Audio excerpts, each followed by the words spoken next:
joy to welcome you here this evening. Not only people who are here in person, but those who are joining us online as well. Wherever you are, a big, big welcome to you. We are so excited about this evening. This evening we're here to celebrate the launch of Sanctuary's new course, the Sanctuary course, a revised version. This is a historic moment. We're here to celebrate. I want to start by thanking our musicians. We had the Bonnie Northgraves trio with Bonnie, Joseph, and Winston, who are playing out in the foyer. Beautiful, thank you so much. And then we had the Sam Rocher trio, Sam, Yotam, and Jeff. And I'm told some of our local audience may recognize Sam because he's a professor at UBC. So there you go. Rock and roll professor. Wonderful. Very, very good. You know, we decided to call tonight's event,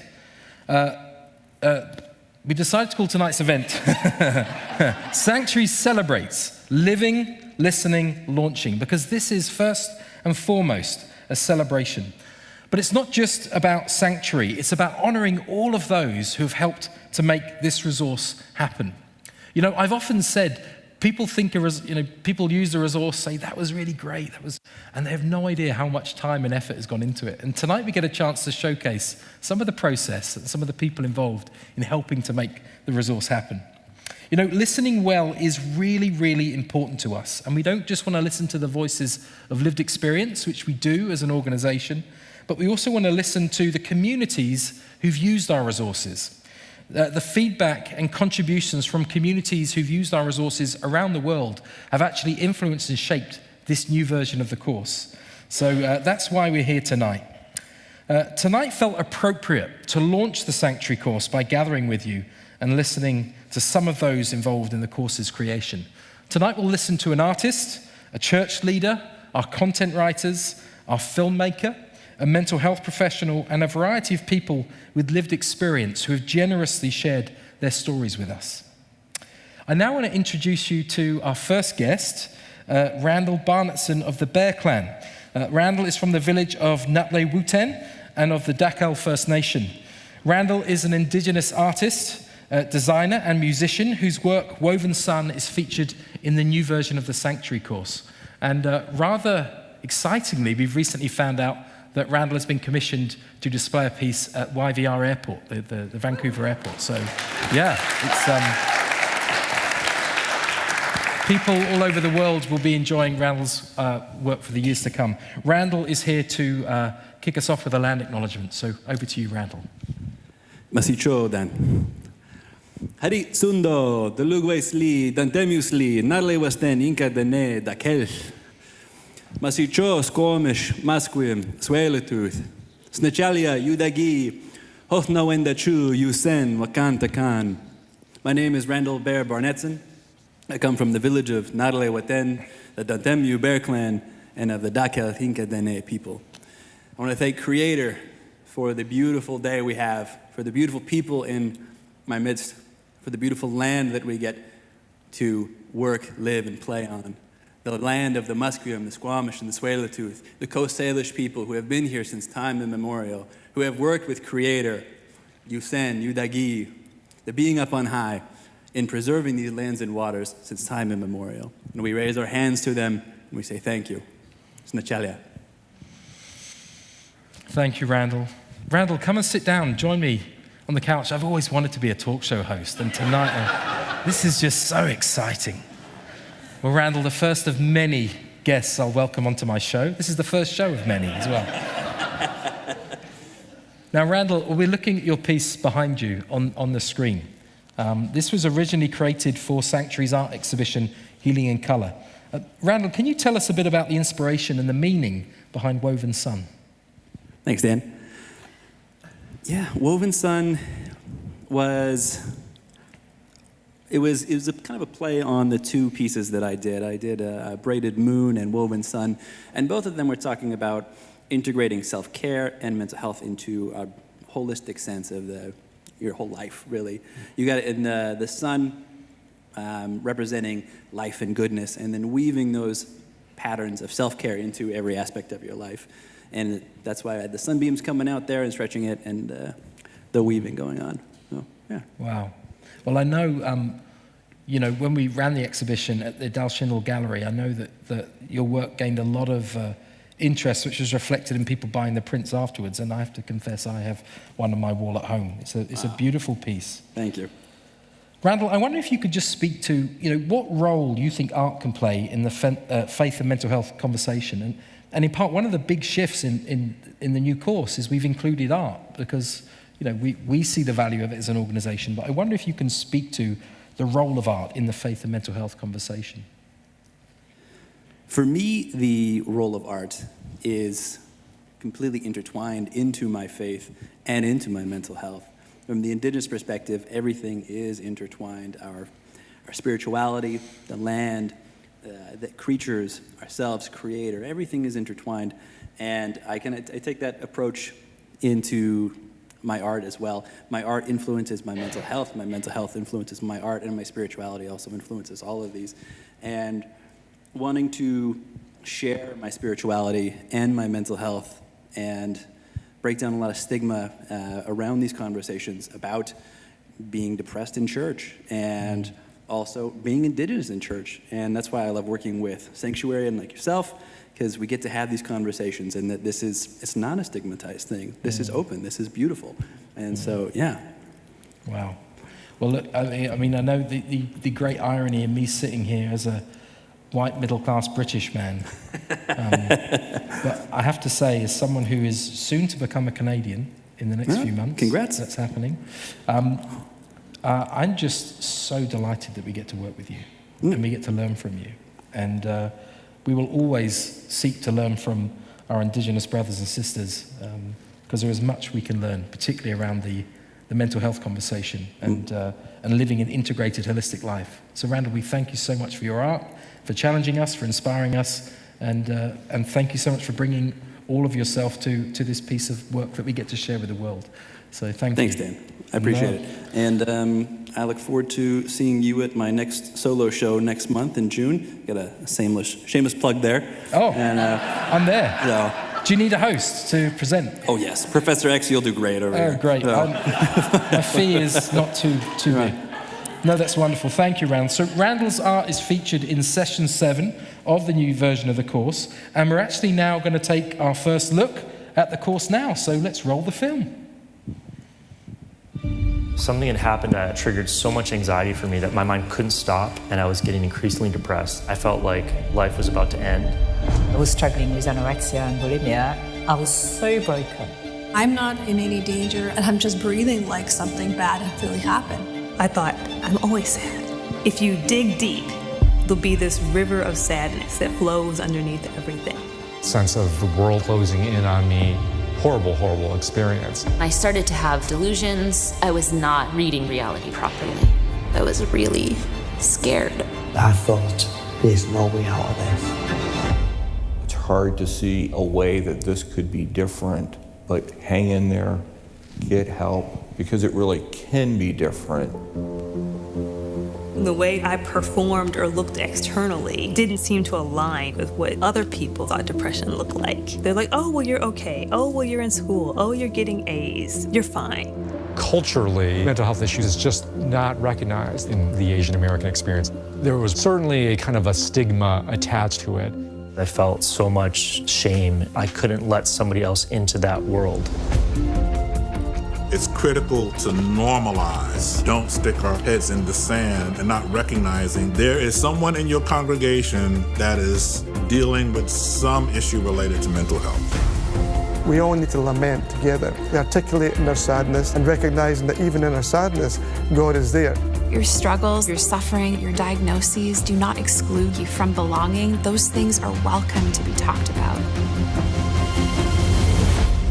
Resist the temptation to seclude, to stigmatize people experiencing mental health challenges. Listen deeply, come alongside, and treat as a holistic, multifaceted person.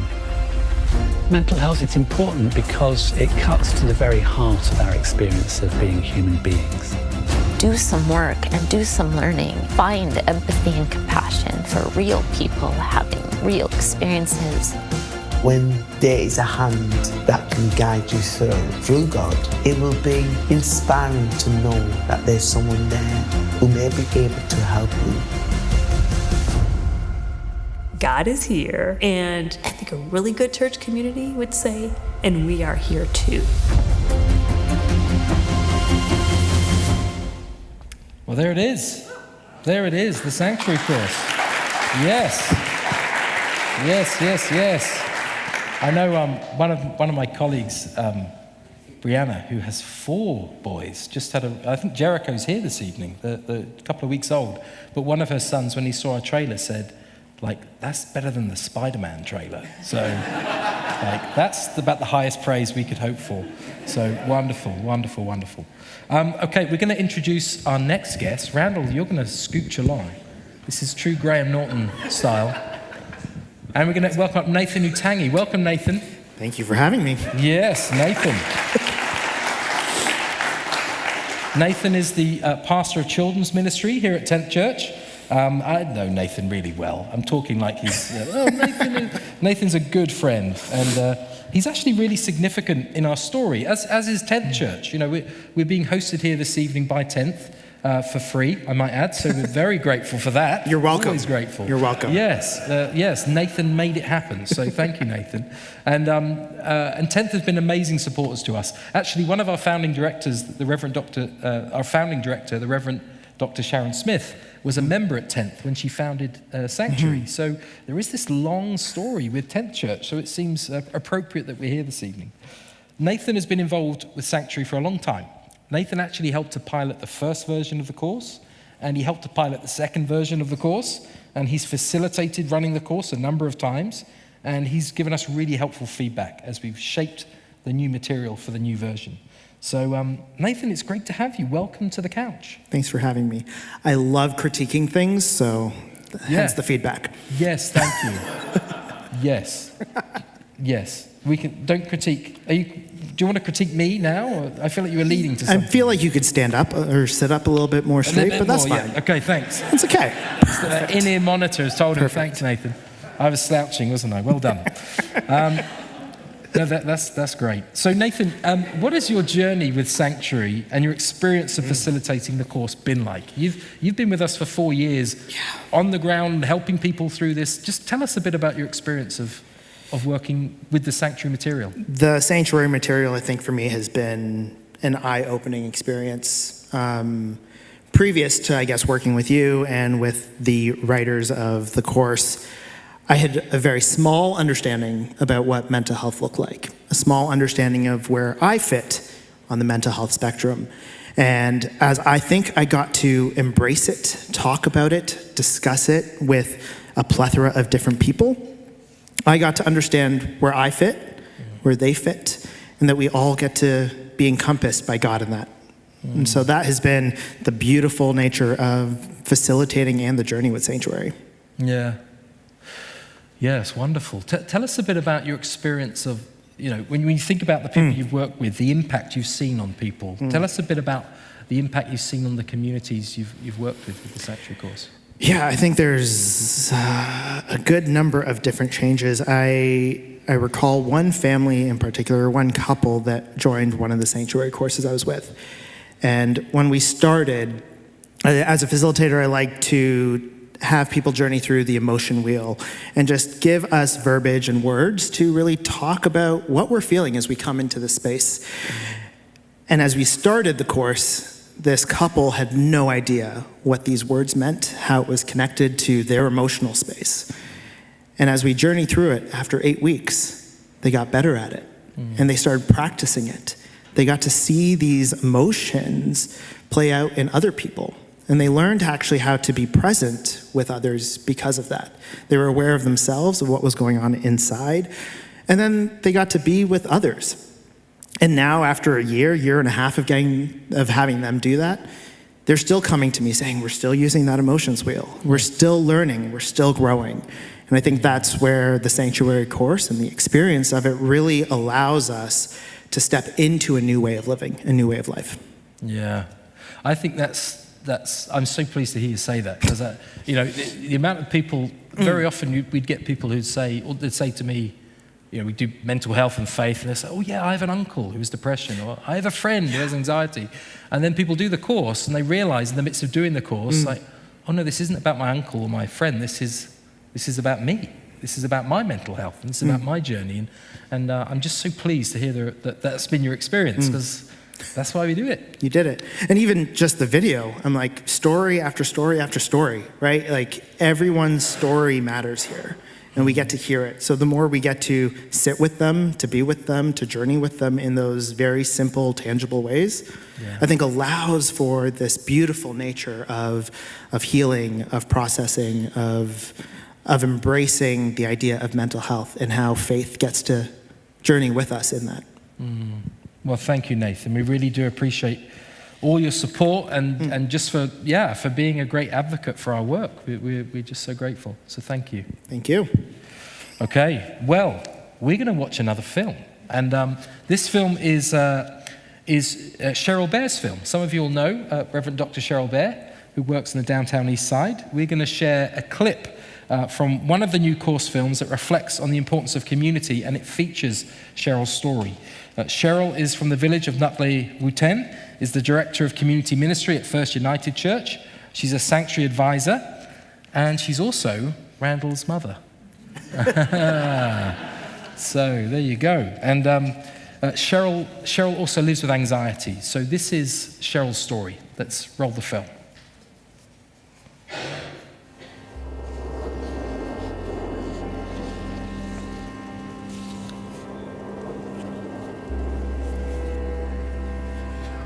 We're on the unceded traditional territory of the Musqueam, the Tsleil-Waututh, and the Squamish First Nations.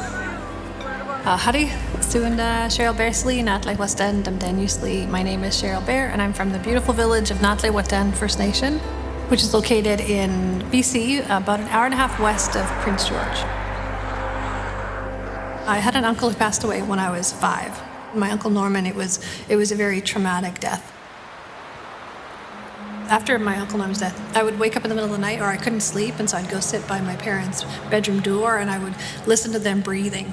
And my dad, he had maybe a slight sleep apnea, so he would like be breathing, and then he would stop, and then I would be like frozen. And then my dad starts breathing again, and then I start crying and bawling.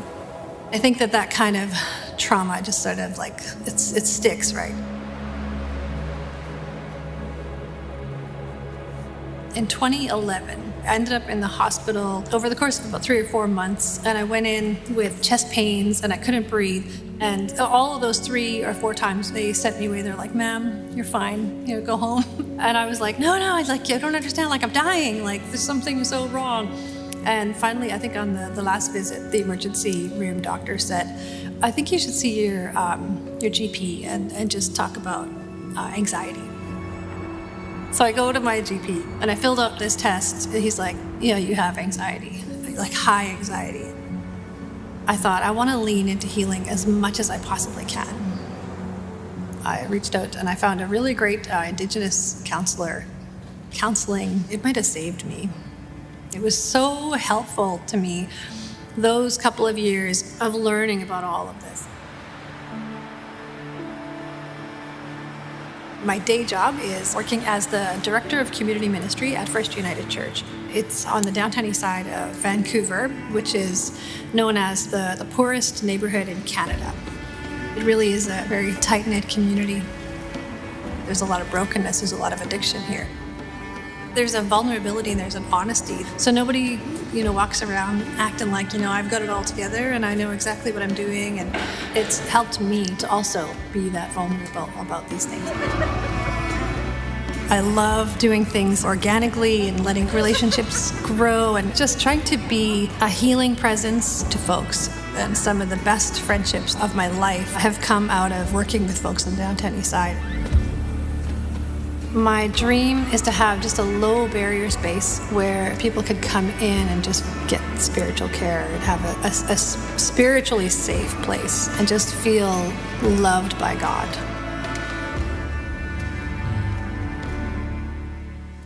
Wow.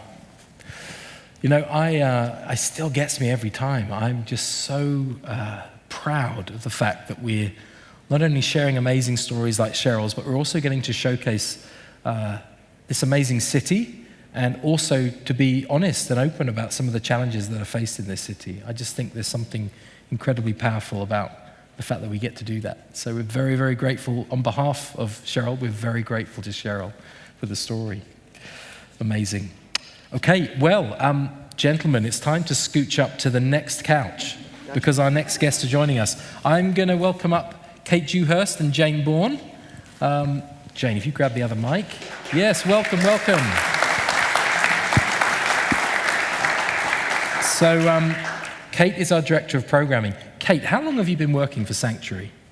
Since 2014. 2014, 8 years. Kate is the longest serving member of our team. She's now the Director of Programming. She started out as the pot washer, probably. You've literally done every job at Sanctuary, haven't you? It's true. You've done them all and done them very well. So Kate is our Director of Programming, and Jane is our Resource Development Manager. Is that right? Yes. Yes! You got it. I got it right. Great. Sorry, I was always going to get it right. That was great. Kate and Jane have spent the last 2 years working on this resource, together with a team, but they've been driving this, bringing together all the elements, all the perspectives, all the things that have made the Sanctuary course what it is. Hours consulting, coordinating, writing, filming, editing, revising the course book, the discussion guides, the films, the psychological, social, and theological content, all of it has been driven by Kate and Jane. And it is truly remarkable. It's so funny leading an organization that's growing and getting to do different roles. I love what I do. I love getting out, meeting people and talking about Sanctuary. And it's just a joy to me when other people love what they do. And I think of Jane, who loves locking herself away with books and a pen and paper, effectively, and just writing and researching. And so it's a joy that we get to let you do what you love doing, Jane. I'm glad for it too. Yeah, and thank you for doing it. And I know how comfortable you are right now being in front of all these people talking. I just know how much joy that's bringing you internally. So, yeah. So many of you know that in October 2018, we launched the Sanctuary course, and it's done amazingly well. In fact, in 2021, our website was viewed in 199 different countries. I think there are 200 well, it's contentious. There are around 215 to 220. Don't ask me why it's contentious. People don't know how many countries there are. But anyway, 199 different countries have accessed our website, and the course was accessed and used by an estimated 161,000 participants. I want to invite Kate, our program director, to share a bit about why we decided to revise the amazing original course. It was having a great impact. Why did we revise it, and what did that process look like? Yeah, it was so good. What were we thinking? Yes, the original course was really well received, and we're so grateful for that. And there is a slight bittersweetness in replacing that original material because so many people share their stories so vulnerably and generously with us. But at the same time, we didn't have a lot of data about how the course was actually working for small groups and for churches. So we embarked on a process of about 4 years of trying to listen well to participants and facilitators and church leaders and experts about what might need to change, what would be more helpful. We collected evaluations, we ran reviews, we ran an academic study in 2019. And from this mountain of information, we distilled some really key themes. And we learned so much from churches and participants and facilitators. Some of those things that we learned were people really like these films. They are just so wonderful, and they actually have been shown to reduce stigma by challenging attitudes and behaviors that people may hold about people living with mental health challenges. So we're so grateful that they do that. But at the same time, we also learned that not everyone saw their story in the course. So we made a big effort to have greater racial, cultural, socioeconomic diversity represented in these films, in addition to a wider range of lived experience stories. Another big piece of learning, I'm just going to keep going on here just for a little bit longer. Keep going. It's That's good. okay. It's good stuff. We learned that facilitators needed more support in running groups, so we created discussion guides to accompany the films and really help make that facilitation process easier, incorporating some of the beautiful art that you've seen, Randall's gorgeous woven sun. And then in addition to that, we've created a facilitation guide to really help facilitators do their work well. And the last thing I will say is that we learned that 82% of people who take the Sanctuary course have experience supporting a loved one or a family member who lives with mental health challenges. And so we've added a new session on caregiving.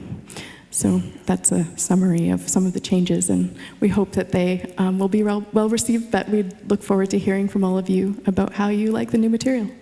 Oh, yeah. I'm just having a flashback as you're talking, Kate, to the time the three of us went to London. The three of us went to London and we met, we went to Lambeth Palace, which is where the Archbishop of Canterbury lives, and we met with a group of theologians and pastors in Lambeth Palace, and we did a deep dive review with them. And it was absolutely terrifying, wasn't it? It was terrifying. We had like these academics, we didn't know any of them, and we were just literally saying, tell us what you think. And the feedback was great, but I remember it was such a draining day that as we left, I was very excited because a famous soccer manager was outside Lambeth Palace, and I took a picture with him.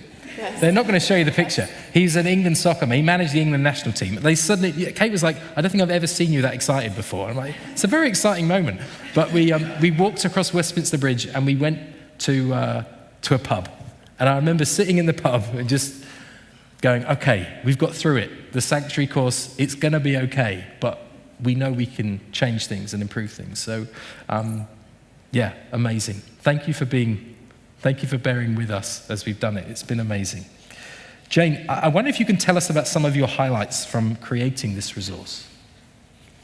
Yeah, I think the biggest highlight for me is, and I think not just for me, but for our team, is all of the really wonderful and incredible people that we've had the chance to meet and collaborate with through this process.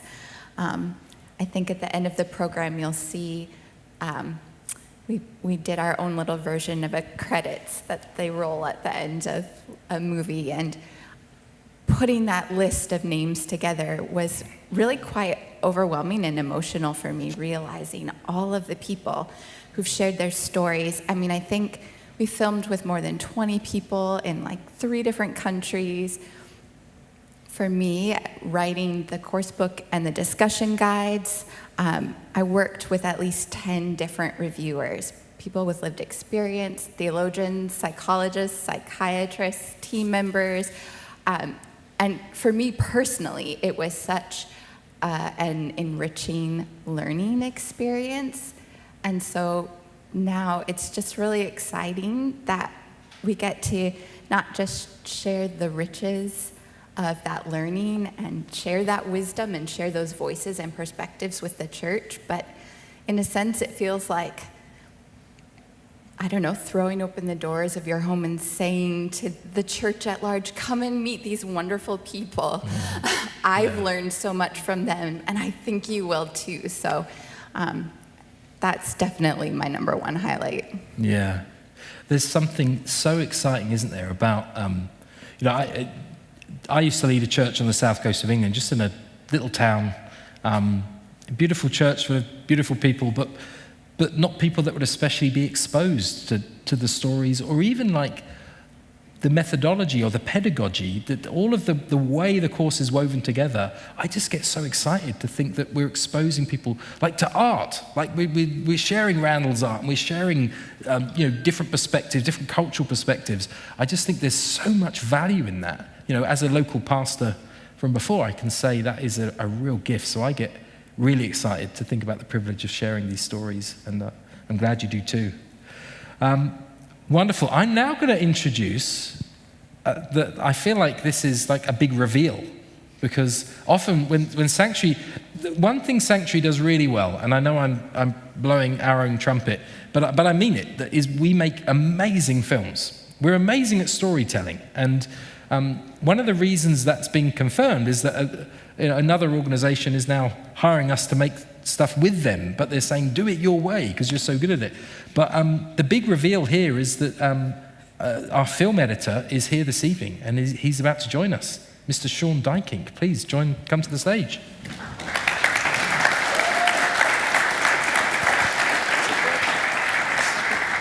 So Sean has flown in from Edmonton to be here. He really has, just to be here. And maybe see friends and family as well. And go golfing. Yeah, and go golfing. So Sean lived in Vancouver. I met Sean pretty much about 4 years ago. Sean was filming me for a piece for Regent College, one of our partner organizations. We do a certificate in mental health and spirituality with them, so just to point that out, you can sign up for that. But I met Sean because they were filming with me, and it was a last-minute thing. I think I was seen the day before, and someone dropped out, and they said, will you film? And I filmed. I don't think anyone ever saw the film. I found it the other day and shared it with everyone, and they're like, oh, we've never seen this. But Sean and Greg filmed with me, and afterwards Sean said, can I get coffee with you? I'd love to talk to you about Sanctuary. And at the time, I had a vague sense that we needed to create the Sanctuary course, that we needed to create something that anyone, anywhere could access and use. The challenge I had was, how do you create a course when you have no money and you don't know anyone? So that was the $1 million question that kept me awake at night. But actually, through an amazing set of circumstances, I actually met Jane, who is a very good writer. And Jane, in the course, is credited as the author. She is the author of the Sanctuary course. So, I mean, a lot of people have contributed, but make no mistake, Jane has driven that and written this. So, amazing. Yeah. And that in itself, given that I've got a few minutes extra, because I'm ahead of time, because that's how good I am at this job. There's a funny story behind that, Jane, because I used to sit in exegesis with Jane. Exegesis was not my favorite class, nor was it my strong point. But Jane was in exegesis, and I always used to try and sit near Jane because I wanted to be in her small group because she was very smart. And so anyway, going forward 6 months, I got a call from Jane one day, or an email, and she said, I spoke to Sharon Smith and I said I want to volunteer with an organization, and she suggested Sanctuary, and are you the guy that used to sit next to me in exegesis? I'm like, yes, I am. And at the time, we were looking for a writer, and I said to Jane, well, what are your skills? And I know she's smart, I know she could work it out, but she said, well, I write educational resources. I'm like, yeah, that's kind of handy right now. So we quickly snapped Jane up. I needed a writer, and then we needed a filmmaker. And Sean reached out to me, and Sean shared some of his own lived experience and said, I am completely committed to this. And Sean did, no one knows this, but I'm going to say it. Sean basically said, I will make this film for you, and I'll do it. You know, whether you can pay me or not, I'll do it. And we were able to pay you. But for the first 6 months, we didn't know if we could. So it was a great joy to me to be able to pay this man. And Sean has worked with us ever since. He's an amazing man, very, very talented. And he's here now. Sean, welcome. Thanks. Thanks for having me. Thanks for paying me. Oh, no, not at all. So Sean, you edited the original course. You edited the Catholic course, and you've now done the second version of the course. We're so thrilled that you're here. Sean, I wonder for you as a filmmaker, what does it mean for you to share these stories with the world? Well, it means a lot, obviously. Yeah, I mean, I have my own lived experience as well, as you've mentioned. So to be able to do something that you love and get paid and change people, change the world, essentially, is amazing. So why wouldn't you want to do that? It's great. Yeah. You know, Sean, I'm so fascinated in the process. I think we have a unique editing process at Sanctuary. Chaotic, unique editing process. But it gets such good results, honestly. Tell us a bit about the process. What's that been like for you, Sean? I'm just interested. All right, let's add on an hour of time. Yeah. Well, I mean, the process is huge, and it's gotten bigger with the more people that have been involved. So more cooks in the kitchen, and you know, we're trying to figure all that out still. But I guess if one thing that I can share personally of my own process is that, and I teach this as well, is that story and the purpose of that story is the most important thing. And if you can figure out what the story is and understand the purpose you're trying to achieve with that story, then everything else falls into place. So every pre-production decision, every B-roll decision, every cut, when to cut, what effect to use, you just look towards that. Or at least that's what I do. So, yeah, I like to say story is your guide. Yeah, well, and you do it really well, Sean. I feel like the journey at Sanctuary, there's been so many times when I've just said to myself, God, you must be behind this, because he connected us with you at just the right time. So thank you for bearing with us, for bearing with our process. Thanks for keeping me on. Oh, no. Here's till we make the next Sanctuary course. Hey, guys? I'm ready. Let's start. Yeah. Anyway, there are more resources to create. Sean, thank you for joining us. Thank you for being here. Bless you. So, if you're still unsure what the course looks like, how it functions, or you'd just like a quick video that you can share with your friends, family, or your church to explain what it's all about, we have just the thing for you. Let's roll this film. No one's seen this before. Let's roll the film.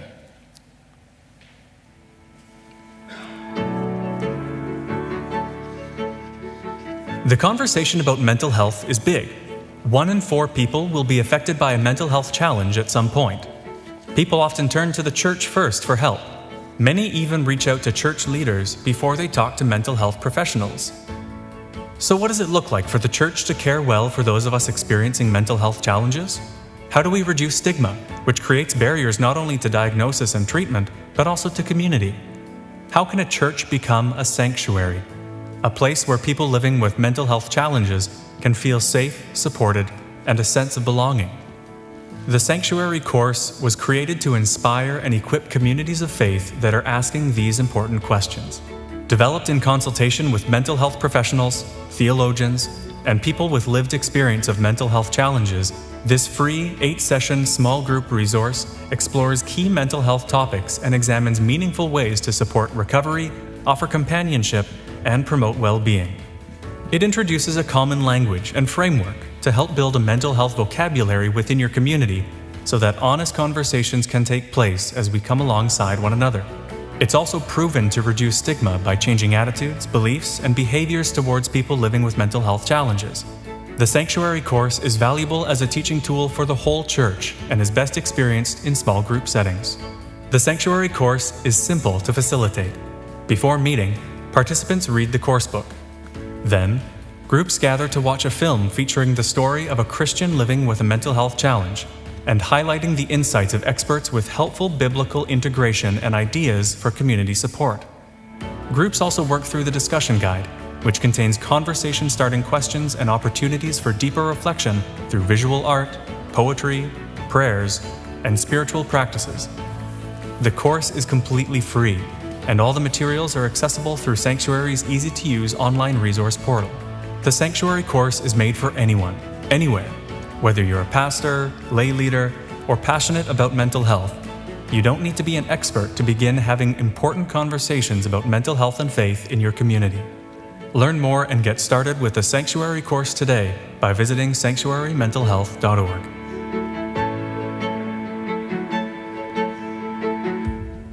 Well, there you go. That video will be available on our website, and you can share it on social media. So please share it. Share it with the world. Wonderful. Now it's time to scoot. So along, not away. Just scoot along. Great. I'm going to introduce our next guest, Matt Martin. Come on, Matt.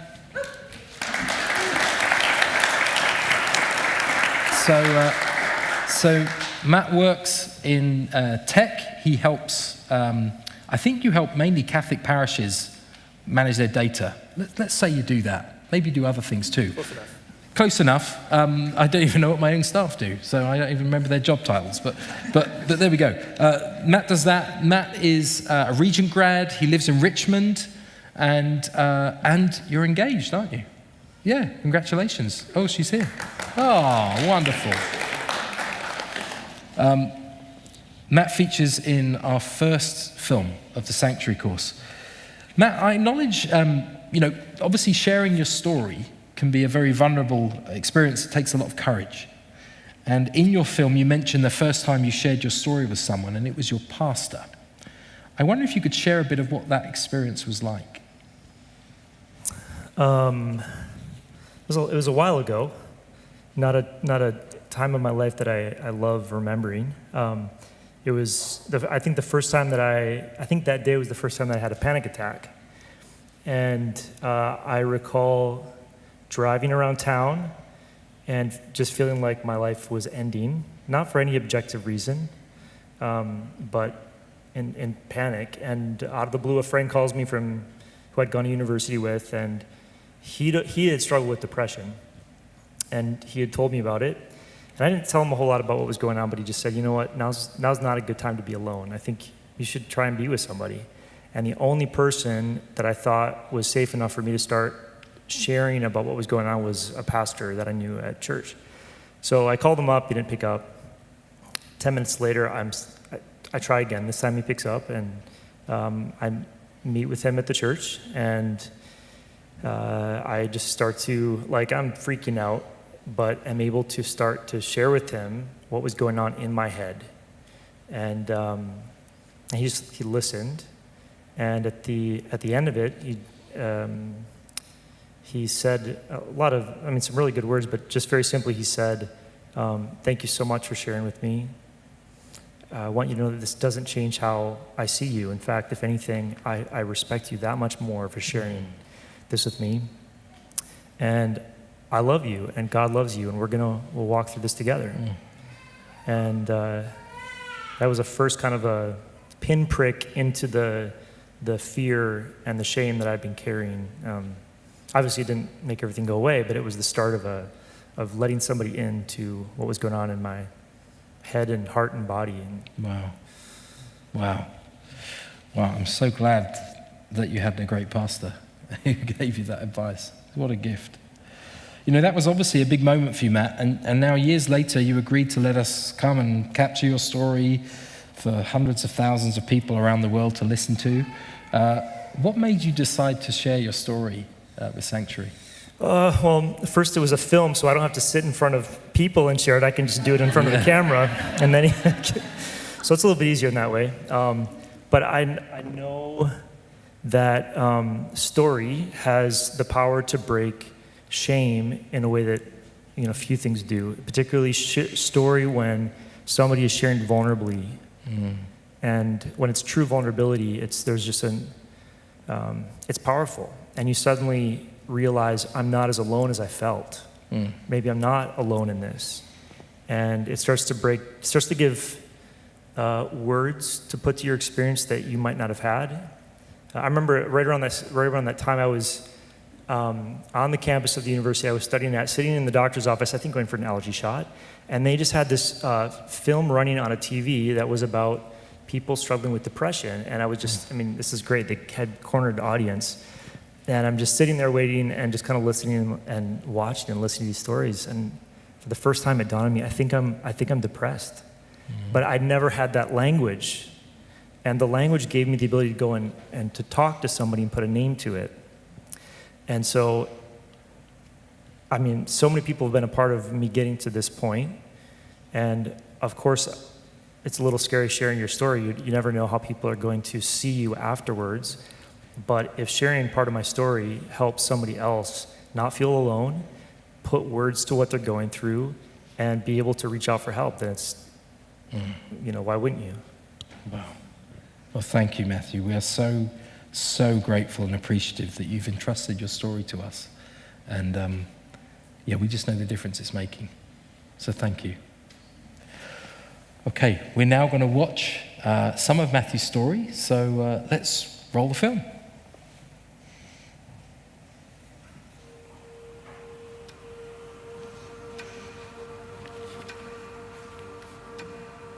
I first remember feeling extreme anxiety back in junior high school, which was largely the result of a lot of teasing and bullying. And so going to school, I was constantly on high alert. A few years later in university was the first time when my anxiety got so high that I began to believe my life was going to sooner or later fall apart. It's just this flood of the worst possible case scenarios of the future, feeling like they're already here and they're real. But it wasn't until recently a number of things changed at work that increased my stress so much that I remember one day I was in my office and it was like my brain was just going like crazy. Your mind's eye is just spinning out of control, and my brain just said, enough. That was when I first connected with a psychologist who first put a name to what was going on in my body and my mind. She finally, in one session, listening to me tell my story and listening to how I think, described both the diagnosis and mirrored back to me the way that my patterns of thinking had been going on for years. It was huge. It was both scary, but I think much more than that, a relief, because somebody didn't just understand. They were describing the way that I have always thought in language I could have never come up with. I could have never put words to it like she did.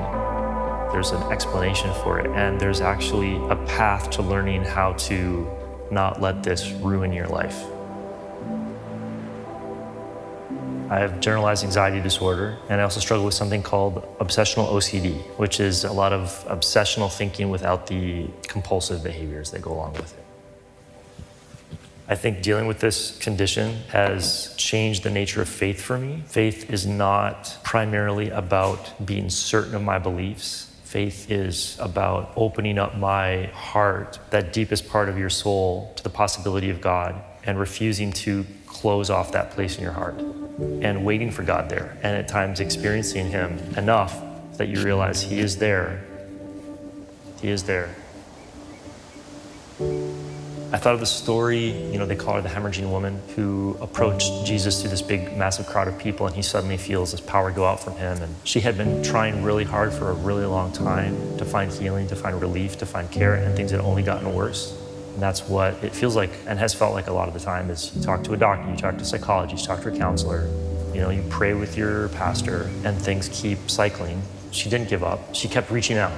She's been an example to me of, I can't just kind of lie down and give up or wait for God to come rescue me. He is a rescuer, but I need to keep taking one step at a time to reach out to Him or to reach out to others. Like, she literally took a few steps to get close to Jesus and reached out.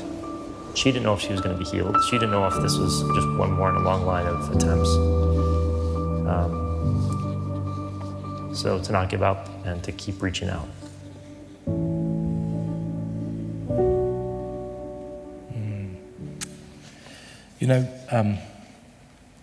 Matt, as a team, we're going through the Sanctuary course together, and yours was the first film. And it was just amazing to see all the different things we were each taking away from your story. And one of the things I really appreciate was the way you articulated how your faith had to kind of change and evolve, how you connected with God and how you saw God was shaped by your lived experience, and that this in turn had led to a much richer, deeper faith. And I think this is something so profound and helpful about you sharing that, among many other things, but that you shared that. So thank you so much for sharing your story with us. We're so grateful.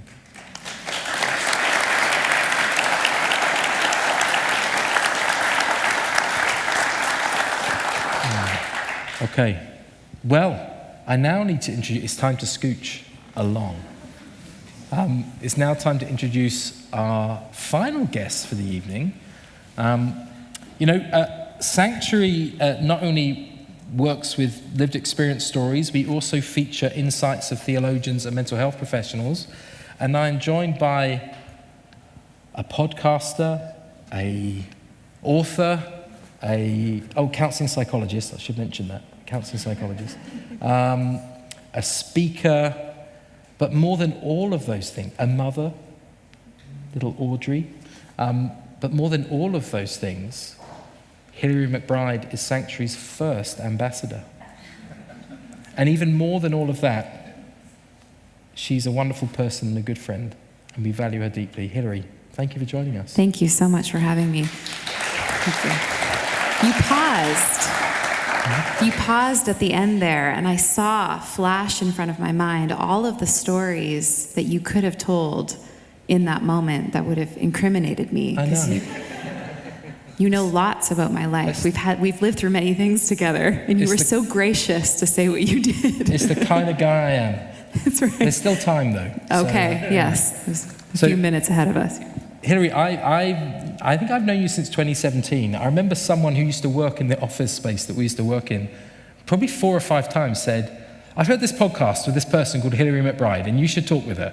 And after the 4th or 5th time, I guess at the time I didn't have anyone else to talk to. I'm like, oh, I should contact this person, Hilary McBride. So we met in Buku Bakery on Fur, right? Is that right? We did, yeah. It was memorable. It was memorable. It was memorable, yes. And you could finally tell that person they didn't have to keep asking you if you had heard of me, because we'd finally met. We finally met, and it was a wonderful, amazing decision and experience. And I think a year after that, I invited you to become Sanctuary's first ambassador, and you said yes, and we're very, very grateful. What is it about Sanctuary that made you agree to become our ambassador, Hilary? Well, I think if I spin it a different way, I'm so glad that you let me have a title for what I was already doing, because I was ambassading. What's the right word? I was out there sharing the gospel of Sanctuary, and then I finally got a name for it, a title. But there's something for me about feeling like what we're doing, what the course is doing, what Sanctuary is doing is allowing the church to do what it's always wanted to do, but didn't know how to do.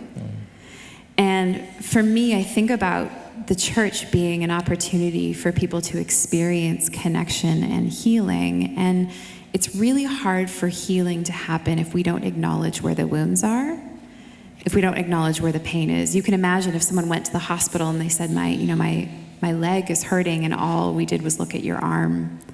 It would be really hard for the injury to get the attention it needs. And yet in the church, we haven't had the skills and support to look at the leg, so to speak. Yeah.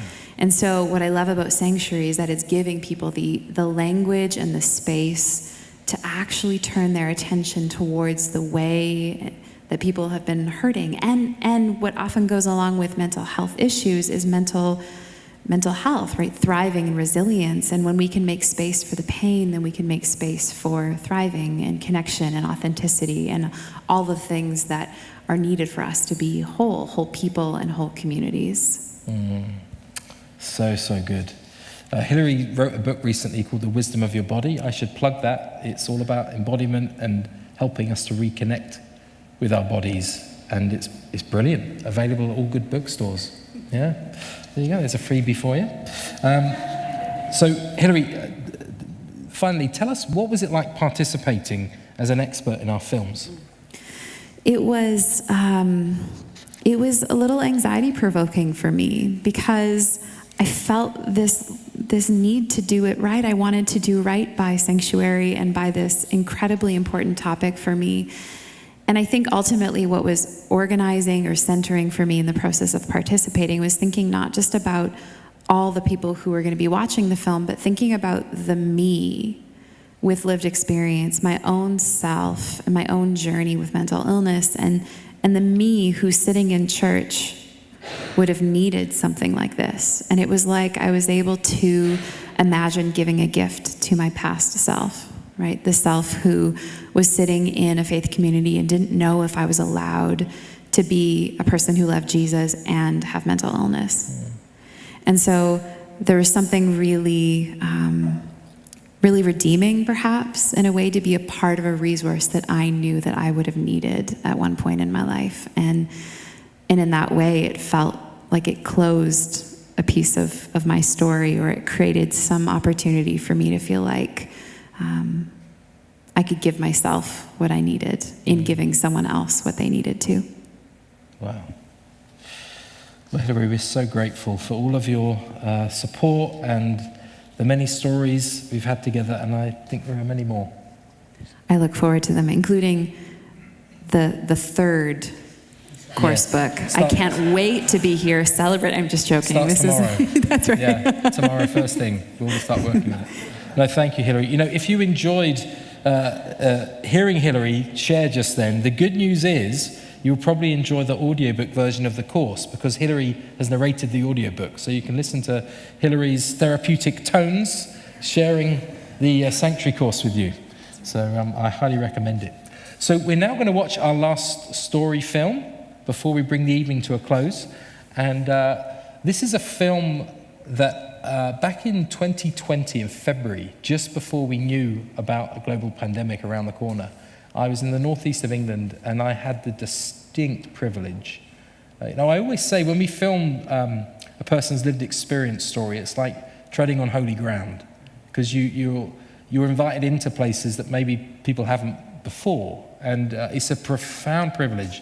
And I had this experience in the northeast of England with this lady called Simone, who is a woman who lives with schizophrenia, and it was like she took me to church and she preached for an hour, and I was a convert to what she was saying. The wisdom, it was just a profound experience, and I know we're all thrilled, as we are with every story, but we're so thrilled that we get to share Simone's story. So this is Simone's story. Let's roll the film.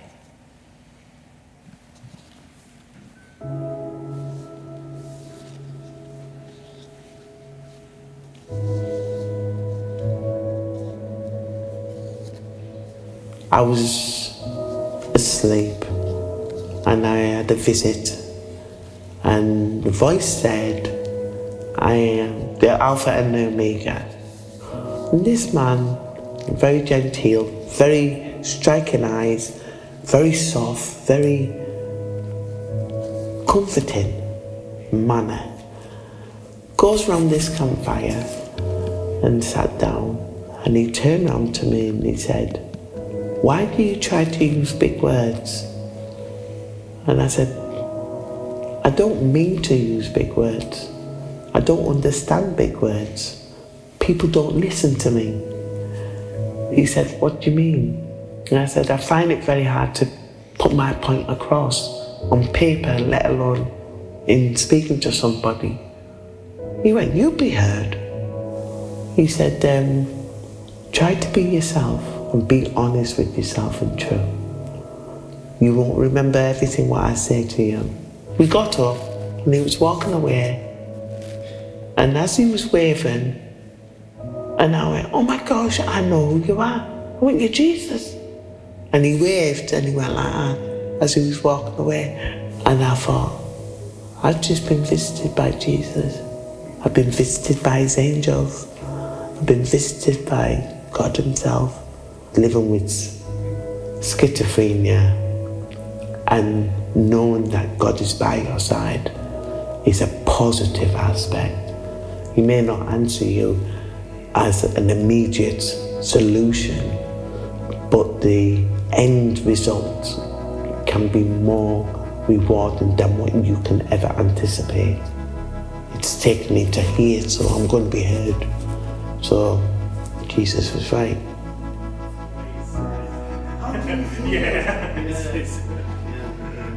It's nice to have somebody to listen to you within the church and to help you to grow, to learn, to adapt, and to live with schizophrenia, and to live with the faith that I have, that God's by my side.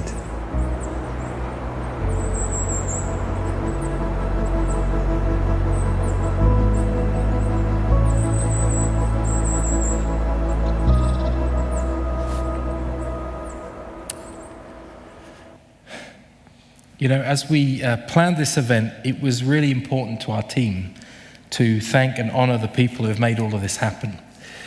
You can see their names on the screen above. This is the creative team behind the new Sanctuary course. So I wonder if just for a moment in this room, and if you're joining us virtually, you can do it where you are.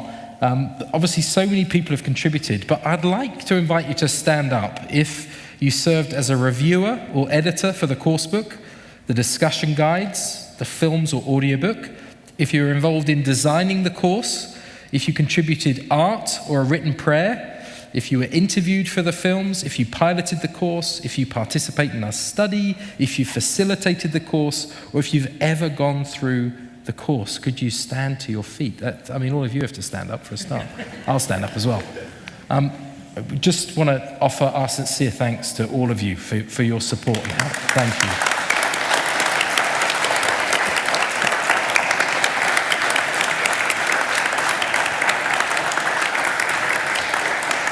You know, I am so proud of this team, and I'm so honored to be a part of this work, and I'm so blown away by how far Sanctuary has come. I'm thankful and grateful and amazed, and we're just getting started. That's the good news. We're just getting started. As we draw to a close this evening, Sam Rocher and his band will be back playing for another half an hour. I encourage you to stick around, enjoy some more beverages, continue the celebrations. Thank you so much for being here tonight. It really does mean a great deal to us, and for those that are tuning in as well. Thank you for joining us. And we're now going to conclude with a prayer from our patron, the Archbishop of Canterbury, Justin Welby.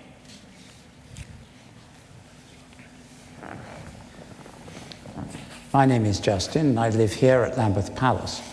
Welcome to our home. I'd like to pray for you as you take part in this meeting. Loving God, you know each one of us and love us beyond measure. Whatever we feel about ourselves or in ourselves, you never change, and your love for us is boundless. Thank you for your peace which passes all understanding, and your mercies which are new every morning.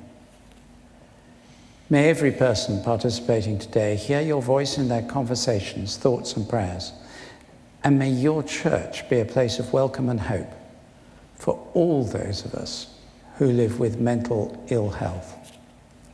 Amen. Amen. God bless you. Thank you for joining us, and let's stay and celebrate together. Bless you.